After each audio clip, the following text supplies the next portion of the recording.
Hey yo, good people. Feels good to be back, yo. Doing this podcast was my absolute highlight of 2020. I remember trying to get things together and looking up how to get started and then talking to all of my friends. Hey, I want to do a podcast and here I have this idea and this and that, And today I speak to you doing season 2. It's just crazy to me.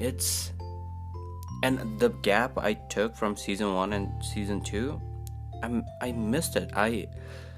But I wanted to do something better, something good. So if you guys listen to last episode podcast, I hope you guys liked it because that's the direction I'm trying to head to. So let me do a quick welcome to new listeners. Maybe if you are listening to this podcast, My Good Place, for the first time, welcome. This is a podcast where I try to have conversation for a collective good place. So it will be my good place, your good place, our good place. So, there are so many different perspectives and perceptions in people's life. I think we don't have this sit-down conversation enough. So this season 2 and going forward hopefully is gonna be about having those discussions on experiences, perspectives, to make this place what we have and that we know a good place. So welcome. I'm glad you are here. I hope you guys like what you're hearing. The important thing is this is a part 2 of two-parter discussion on race in America. So if you haven't listened to part 1, please go back and listen to it because like I said, like I've been saying, there's so much experience and perspectives being shared. I think you're gonna appreciate it and it's gonna be worth your time. So please go back and listen to part 1 and come back for part 2. And for the folks who are here for part 2, welcome back. Thank you. This is the support. This is the continuous support that gives me all the motivation, gets me going. So thank you guys. I cannot thank you enough. I appreciate you guys a lot. And before I get to see part 2, just a little house cleaning because I know this part 2 is shorter than part 1. I want to give quick shout out to the people who have helped me come this far. So quick shout out to Nishma, Raquel, Chris, Matthew, Zach, Lauren, Nikki, Hadley, Kriti, Prakat, Parisha, Bijes. Thank you. You all have directly, indirectly helped me immensely to come this far. So I appreciate each one of you, okay? Thank you. I just wanted you guys to know. Okay. So after that, welcome everybody. This is the part 2 of two-parter discussion on race in America. I hope you guys appreciated the discussion and back for more, obviously. Last episode was more like a acknowledgement and discussion over the issue on the topic of race itself. Now the second part discussion more focuses on the future of the topic, perhaps if there is a solution or not on race topic in America. So this discussion was just amazing experience for me. I learned so much from each panelist, from their experiences. I cannot thank them enough. So, okay, I'm taking too long of your time. I know you are here for part 2, more discussions. So, without further ado, here is your part 2. So, I'm gonna move on to next question, and I'm kind of gonna merge a couple questions, put it all together, and again randomly pick somebody. I want to know the misconception about your race. What do you want other people to understand about your racial identity? And also, I want to know your thought on importance of racial diversity in America. So kind of two different questions, but if we can mix it in, if that makes sense at all. So in my quest of picking randomly, let's go to Matthew.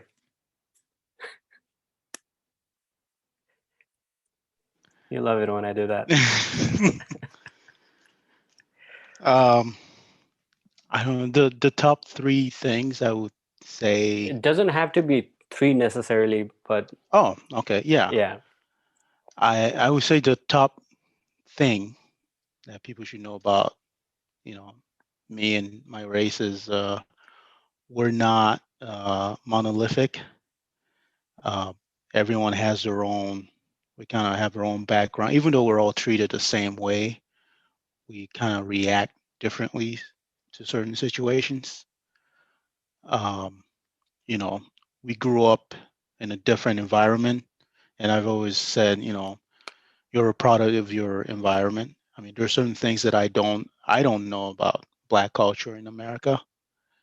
Um, I can admit that for sure. I mean, I'm still learning, but yeah, I mean, we're not monolithic as a race. Um, and just to kind of answer the question about diversity, right? Racial diversity, I think it's very, very important. That's just my opinion. Basically, going through life and interacting with different from different backgrounds.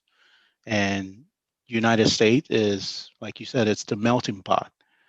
People from different countries come here, and just to interact with them, for me, it's amazing. It's very fascinating, and learning about their culture is very fascinating. But yeah, that's just my thought about it. Yeah. Thank you, Matthew. All right, Corey, I see you're getting cold, so let's pick you. Yeah, but what do you wish people know? Wish people know, or you wish people know about your racial identity and why racial diversity is important, if it is important at all? I might bend this question, like flip it on its head a little bit, just like because I come from a white perspective. So I think that America already asks everyone to understand whiteness. I think that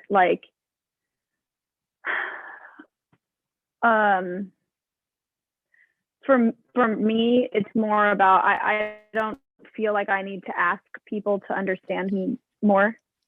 I don't. I feel like it's more like as I move through the world in 2021, what year is it? That the more that I make space for other people to be understood, even if it feels like hard to hear, I want that, and then I think in that place is when maybe me as an individual can be more understood. I don't know if that might not check out, but I don't know if the answer is like in creating more understanding about like me as an individual, if it's about me saying, no, but I'm different. No, I'm this, I'm that. I think that's already kind of the problem, which is, again, that's another like way for whiteness to be at the forefront. And that's how I see like working on this imbalance. Does that make sense? Yeah. And what's your take on importance of diversity? Okay, again, I think like historically, everything's been asked to assimilate into whiteness. So I think that it's not fair. It's almost like not my place to say, hey, diversity matters. You have to interact with me. It's more like there's a language imbalance, like power dynamic imbalance, that I think that it's really important for white people to become more literate about what other people are actually experiencing before you can ever require anything more of someone who is not white. So you have to make spaces. You have to do really, really internal work inside yourself and inside the communities of whiteness to then be able to say, hey, I want you in this space, and not out of like, not by assimilating into my viewpoint and my culture and my whatever. I think it's a responsibility of whiteness to do that. Yeah, thank you. And I can see Chris so ready to answer. So Chris, what one or three things you wish people knew about your racial identity, and how important is racial diversity in America?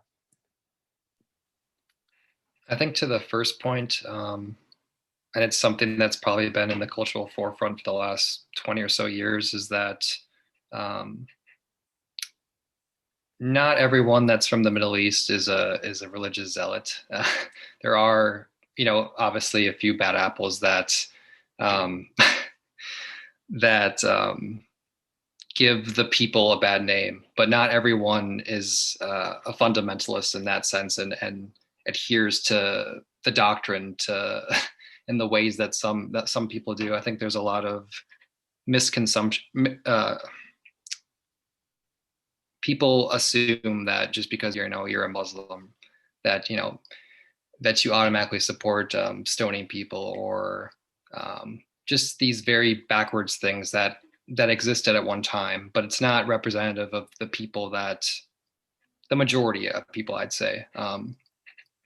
They are very loving people, and they're just like you and me. In terms of racial diversity, I think it is very important. And I think regardless of where you align yourself within the administration, I think you've seen sort of like an active approach by the Biden administration to kind of get more people at the table. I know he recently appointed, I think it was for a health position, someone that was transgender. So I think it is important to have more voices at the table to get more perspectives, and because it doesn't mean just because you're from Israel or you're from Spain or something that your opinion doesn't matter, that you don't have just as much experience. I think it's good to have more voices at the table. Thank you, Chris. Michaela, coming to you. If you're not at the table, you're on the menu. So diversity is crucial to us ever getting better. Otherwise, we're going to make policies that hurt people.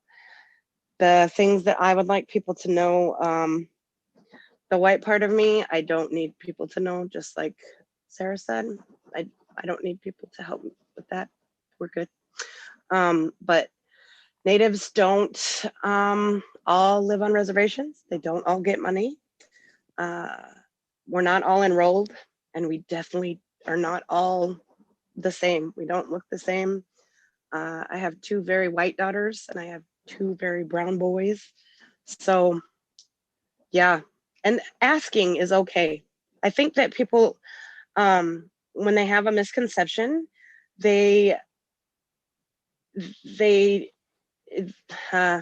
Mom, I shouldn't say that because it's not always okay. So I'm gonna be careful with that. But for me, if you have a question, it's okay to ask, or if you need to figure out how to ask, it's okay. So yeah, ask quietly. Yeah, kind of reminds me. So I live by the motto, never assume. I hate making assumptions. I just ask, and I really. So one of my higher ups at my work said, "Assumption is the mother of all fuckery," and that just hit home so hard, and I just live by it. Just putting it out there. Anyways, let's move on to Aaron. Yeah, I think for me, like on a personal level, definitely agree with like Corey's sentiment and also Chris's sentiment. Like Chris on the hand of like, yeah, I feel like just a lot of the things that I've been told of like or heard from being like from a Muslim, predominantly Muslim country on my dad's side, the comments that are made, like, I'd love for people to know that like Turkish people aren't riding on camels, or like, I mean, maybe some do too in other places. That's cool too, but it's not like a single story really. There's this really good um, YouTube from, I think, what's her name? It's like Chimamanda Ngozi. Um, I don't want to be judged by like a single story that's been put out there on like my people. And I also feel like it's been hard for me because I have two backgrounds. One is very white and privileged, and the other one is Turkish. And there are like Turkish covenants in Minnesota too. I found out, or like, I don't know what the beef was with Turkish people here. Um, but at the same time, I also feel like with Corey's sentiment, like my voice, like from being white, like doesn't really, I want other people's voices to be heard than more than mine. And like, while I would love for more people to know more about my Turkish background, I think that's really important. I would also like, I think there's a lot more fights or just voices that need to be heard that aren't mine. So perfectly comfortable, like taking a step back and not speaking, like even like right now, just with this rant, like on an individual level, like I would just want to stop talking because I feel like there's more important voices that need to be heard than mine. And I think we need to do more work to create those spaces and to be open to listening and not making them conform to the current status quo. Yeah, thank you, Aaron. And Shanika, I'm coming right after you now. Are you froze? Are you still with us? Okay, Shanika. Okay. You asked. I'm sorry, my connection. Yeah, okay. No, yeah. So, what one or three things you wish other people knew about your racial identity, and how important is racial diversity?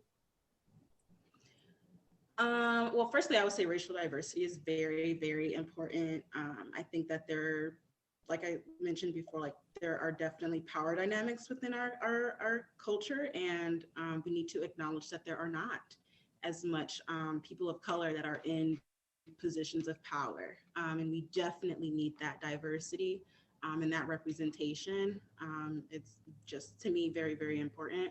But I would say, like, as a Black American, one of the misconceptions or things that I would want people to really understand, and it might just be one thing, but it is that Black Americans do have culture, and not all Black people are the same. There are Black people from like the West side of America, which are not like people from the Midwest. I have family from the South who look at me and are like, "You're a Minnesotan. Why do you talk like that? Why are you eating it that way?" Like, there's different like cultures within the Black culture, and we are not a monolith, kind of like what Matthew was mentioning earlier. Just like Black people from New York, they are very, very different from Black people from the Midwest. So yeah, I would mention that, is that we are not a monolith. There are definitely different sorts of Black people, and we all have different cultures and foods that we eat and things that we like, so. Thank you. And now, kind of just the general feel is we're heading towards a solution, how we can resolve it. So let's talk about how the American utopia looks for you, how we can resolve this. So we kind of heard wipe and reload.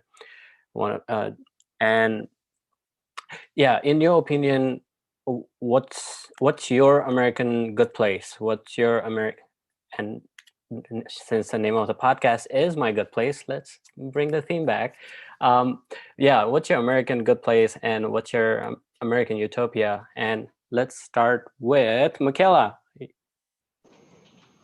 I knew you were going to do that. I was like, he's going to call on me because I'm running up the stairs.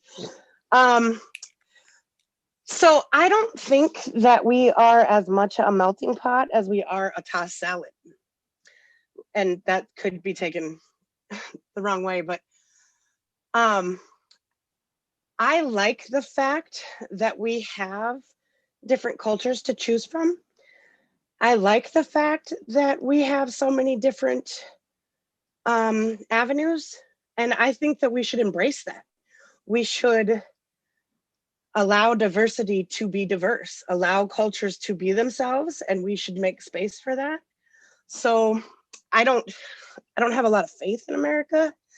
I don't have any faith in America because people want power and they want to conquer instead of making room for. So instead of spreading love and kindness like you asked us to do here, my good place would be a place where they did that. But I just would like people to be allowed to live and to share and to welcome each other in. That would be my good America. I love it. I live in it. And I saw Corey just jump when Michaela just dropped the mic saying, this is not the melting pot.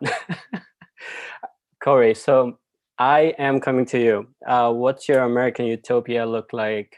And obviously we're talking hypothetical, so you can have chocolate fountain too if you want. But yeah, what's your American utopia look like? And how do we resolve this shit show currently, I guess?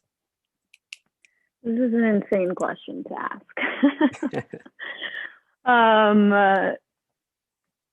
So I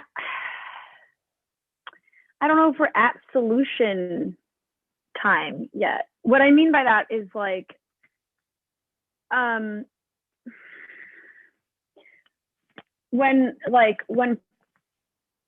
I think right now things are surfacing in a way that they've always been there. I think like the next, I can only go for the next protocol. Like what's next? What's next? I think that's multiple things. I think like it's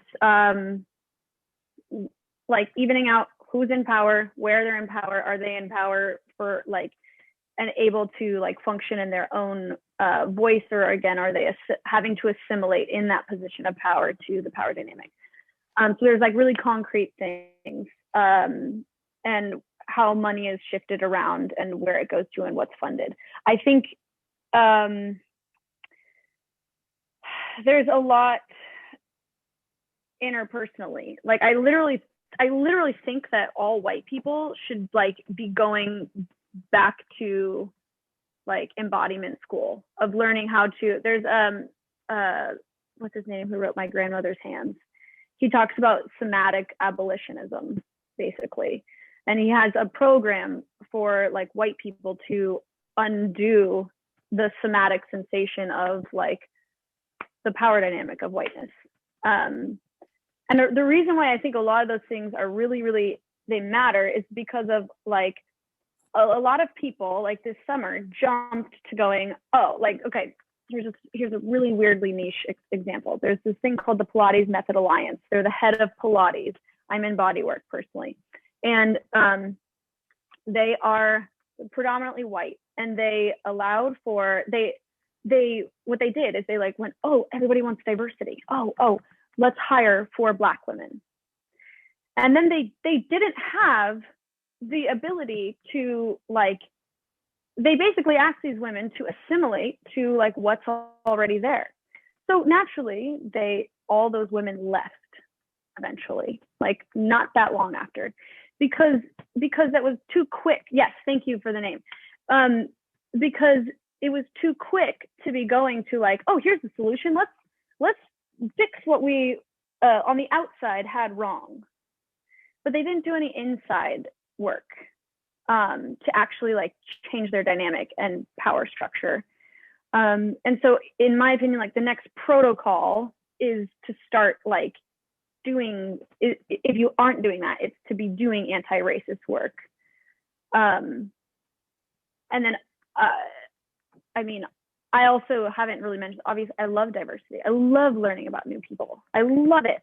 But that doesn't really matter. Like, what matters is if I'm doing the work to like actually make it a safe environment for people to share their real diverse self. Oh my gosh, I don't feel like I ever speak linearly. I'm so sorry. No, thank you. That was great. So we are gonna move to Shanika. Take it away. What does your American utopia look like, or if it's even possible, you think? I would say, and this may, I don't know.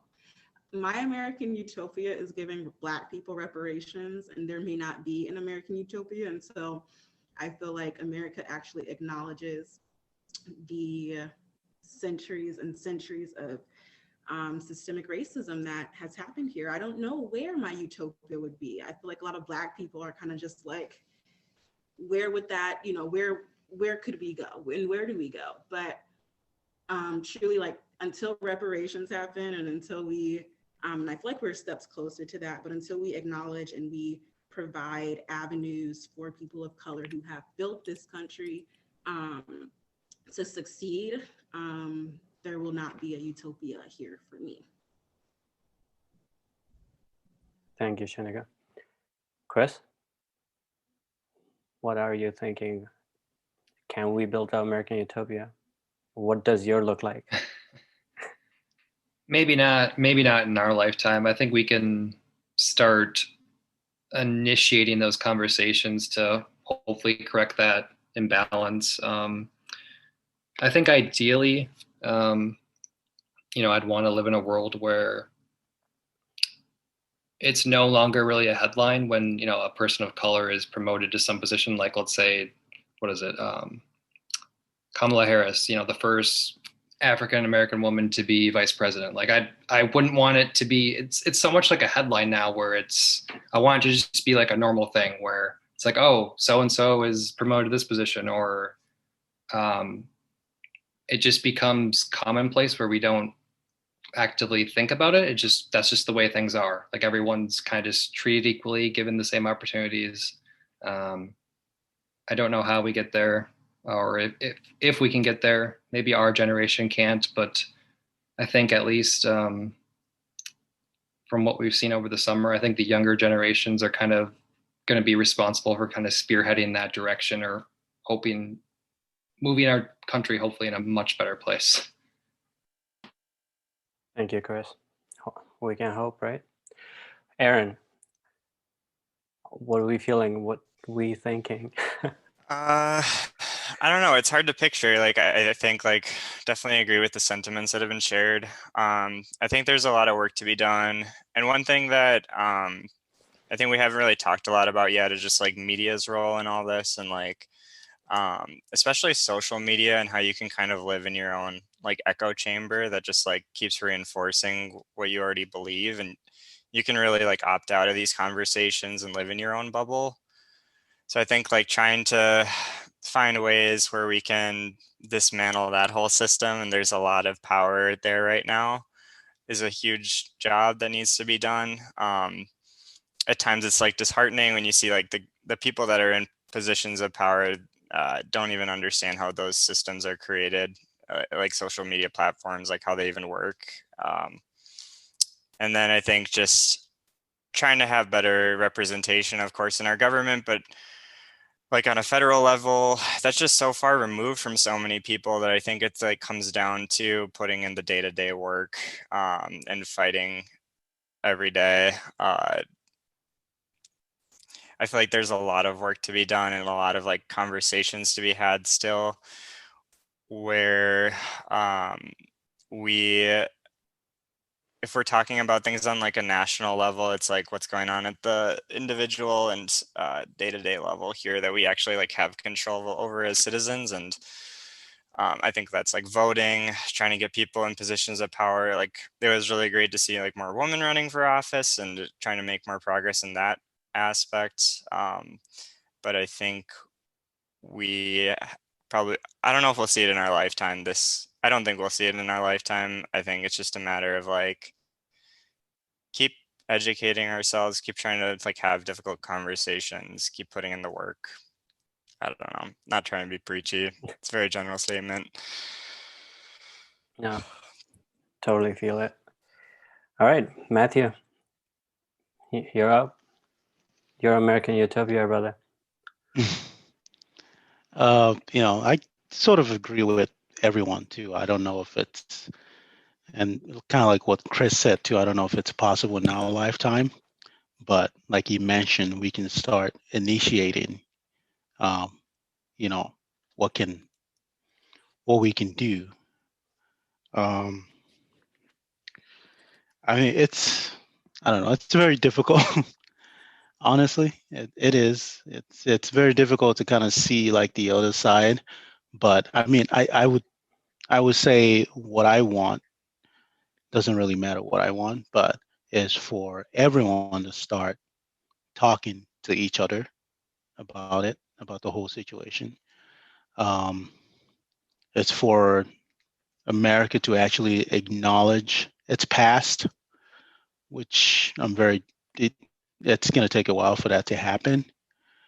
But like I said, I acknowledge what everyone's saying. I don't think it's going to happen anytime soon, um, because it takes a while for people to admit that there's something wrong. Even if you put a mirror in front of them and tell them there's a problem, they still won't acknowledge it. But yeah, it pretty much, yeah. I mean, all I can say is I hope we start talking to each other and people maybe start understanding each other a little bit. That's just my opinion. Yeah. Yeah. So, thank you, everybody. And we're also coming towards the end of our whole discussion. And I actually want to go around and say one or maybe more nice thing that you learned from your other panelists. So, if I have a volunteer, just raise your hand, and if I'm otherwise I'll just randomly pick a person, and then just so the kind of sense I'm trying to get to is if I pick Chris, he's gonna go around, say one or more nice thing about all the other panelists, and we're gonna pick somebody else. Okay, so Matthew volunteered, so Matthew, thank you. Yeah, let's go. I'm just gonna say something about everyone. I'm Just glad. in general. Just in general, yeah. I don't want Bro, come on. to. No. I mean, I learned a lot just by kind of sitting here and listening to everybody. You know, it's just for me, it's great to kind of have people have this kind of conversation and just kind of get different perspective from different backgrounds. So for me, I'm glad everyone came up and kind of talked about it. I learned a lot just from that general perspective.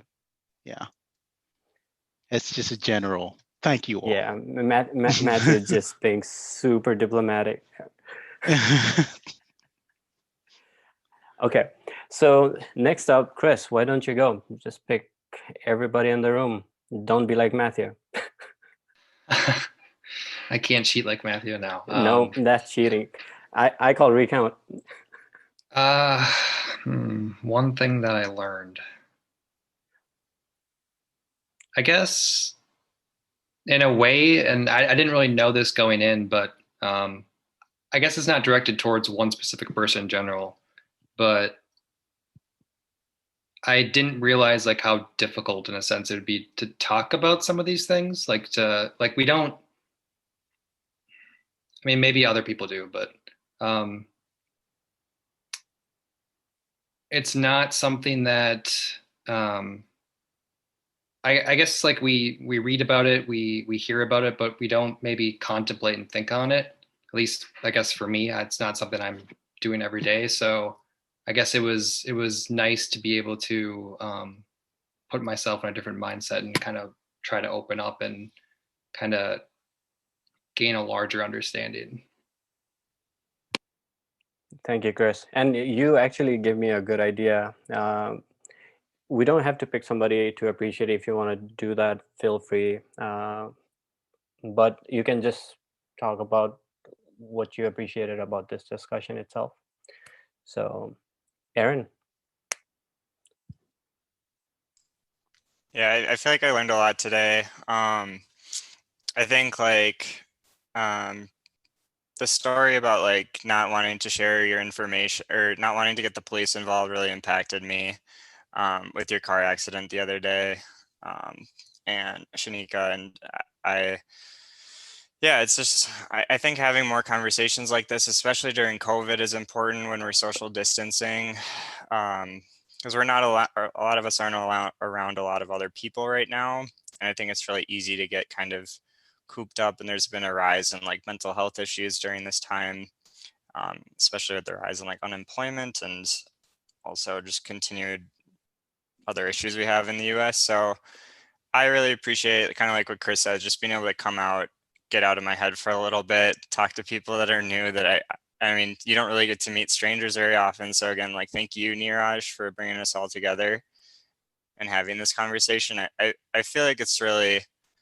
really valuable. And I feel like I definitely learned a lot today. It was a lot harder than I thought it was going to be to talk and explain my thoughts in 2 minutes, even though I thought I even did like some prep work on it. Um, there's just a lot to unpack, and I think it's complex, but also very simple at the same time. It's like a paradox.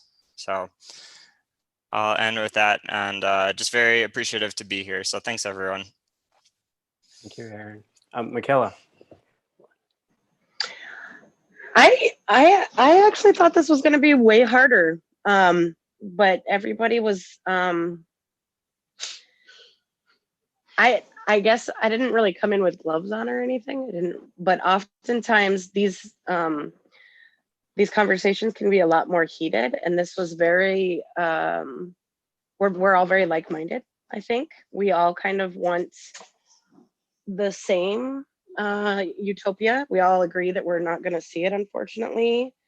I don't think we got into the yuck, a lot of the yuck, but that's because this is the good place, so we're keeping it good, which is awesome. Mine was also the shared experience with the police, because we don't call the cops in our house either. And like I said, I'm white, so I just don't get to do that because of my proximity, which, yeah, it's we need a change. We need a change. That's all, and that's all there is to it. It has to change. So I really appreciate all of you coming here. Yeah, facts. Corey.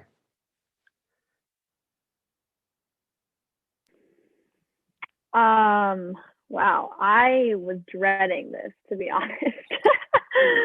Because I feel it's very low. I mean, it's like I feel present with these things like daily, and I don't intellectualizing racism, I think, is a privilege.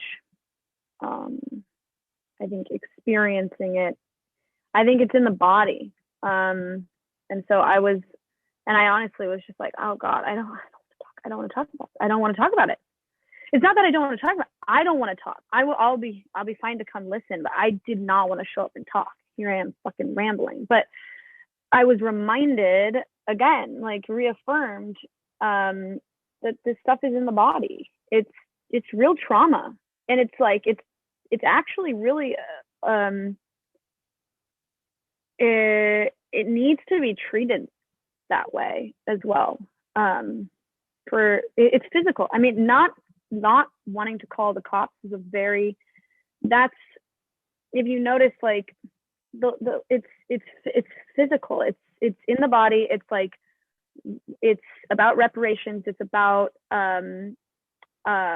like there's tangible things that people will express as like a way to solve what's going on, whereas like my body will be quicker to like intellectualize these things, because it's not, even if I've experienced like seeing it, being close to it, like whatever it is, I find these subjects to be like really, really loaded. And I was reminded of that, just how tender they need to be treated.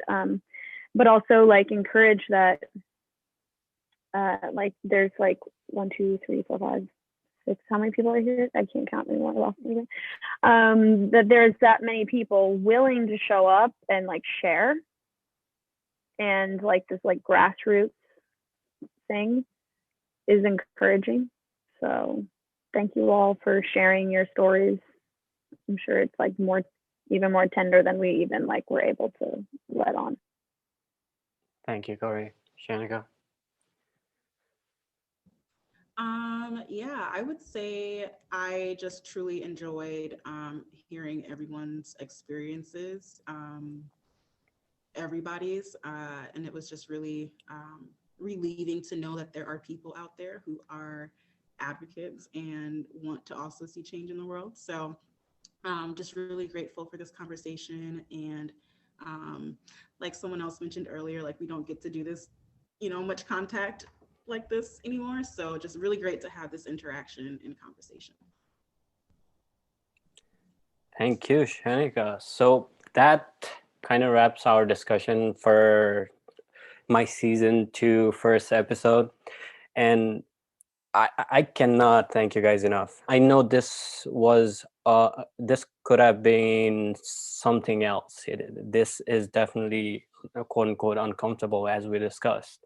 Such a taboo topic, but you guys are here to advocate. You guys are here because you want to see the change. So that's important. That says something. And I think Gandhi said, change begins from an individual. So, and we are not just individual, we are this group of people who wants to see change. And hopefully our message will get across to our listeners too. And thank you, everybody.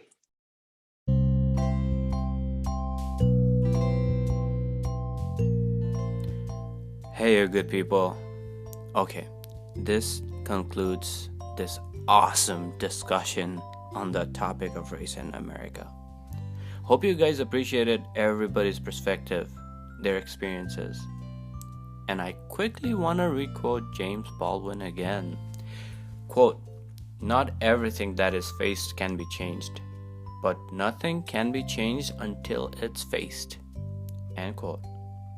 So what I'm trying to get to is, let's make these quote-unquote sensitive topics normal. Let's get uncomfortable so we can get comfortable.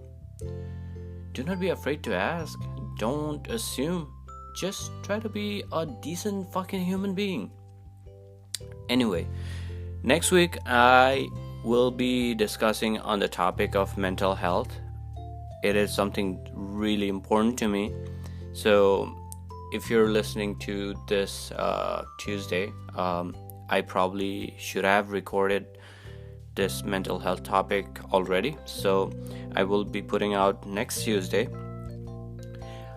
Hope you guys liked it. Hope you guys enjoyed, and hope you guys are enjoying this series called Melting the Pot, where I'm trying to bring different perspective on a topic every week. So let me know what you guys think. And if you guys want to participate, there is a form I have created on my go to my Instagram handle. It is, or even Twitter actually. So if you go to my Twitter or Instagram handle, you will see a link that has a participation form. Just fill that out. I will get in touch and we will get you involved. So here's where you can find me.